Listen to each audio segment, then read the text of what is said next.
আসুন আজ আপনাদের নিয়ে যাই আমাদের বাড়ির নারায়ণ পুজোয়। গুরু পূর্ণিমার দিন সকাল থেকেই মা ও কাকি লেগে পড়েছিল সুন্দর করে ঠাকুর ঘরটিকে গোছানোর কাজে। দেখুন কাকি কি সুন্দর আলপনা দিয়েছিল। বিভিন্ন রকমের ফল এবং মিষ্টি দিয়ে ঠাকুরের কাছে আমরা ভোগ নিবেদন করেছিলাম। এছাড়াও ছিল সিন্নি প্রসাদ, আমাদের কাছের পাকা কাঁঠাল এবং আমাদের আত্মীয় স্বজনদের দেয়া বিভিন্ন রকমের মিষ্টি। পুজো শুরু হতে হতে ঘড়িতে তখন ৫টা বেজে গেছিল। নারায়ণ পুজো শেষ করে ঠাকুরমশাই চলে গেছিলেন যজ্ঞের কাজে। এখানে মা তারই আয়োজন করছে। প্রাকৃতং চিত্তং পাপাক্রান্ত ভূষণং তন্নিচার চিন্তান্মে হুংফট পাপং চতে নমো নমঃ ওম সূর্য সমযম কালো মহাভূতান। আসুন আপনারাও আমাদের যজ্ঞের অংশ হন, দেখে নিন তারই কিছু মুহূর্ত।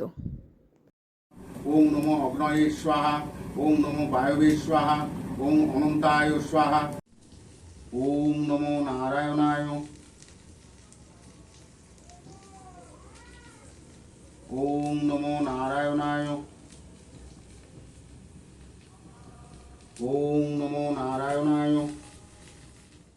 যজ্ঞ শেষে মা এবং কাকি চলে এসেছিল এখানে সিন্নি মাখতে। আপনাদের বললে বিশ্বাস করবেন না, আমার কাকি সিন্নিটা কিন্তু দারুণ মাখে।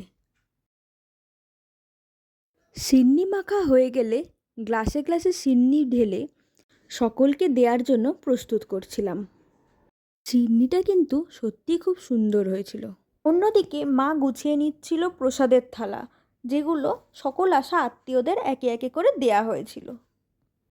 কিছুজন প্রসাদ যেরকম বসে খেয়েছিল, ঠিক তেমনই কয়েকজন আবার প্রসাদ বাড়ির জন্যও নিয়ে গেছিল। এই নারায়ণ পুজো নিয়ে কিছু তথ্য আপনাদের সাথে ভাগ করে নিই। এই নারায়ণ পুজোটি গত 4 বছর ধরে প্রত্যেক গুরু পূর্ণিমার দিন আমাদের বাড়িতে পালিত হয়। শুনেছি নাকি আমার বাবার ঠাকুমা যখন জীবিত ছিলেন তখন তিনি এই পুজোটি পালন করতেন, কিন্তু কালক্রমে সেটি বন্ধ হয়ে যায়। আসুন এবার আপনাদের ভোগ প্রসাদের দিকে নিয়ে যাই। ছিল ভোগের খিচুড়ি, সব সবজি দিয়ে বানানো নবরত্ন, আমের চাটনি,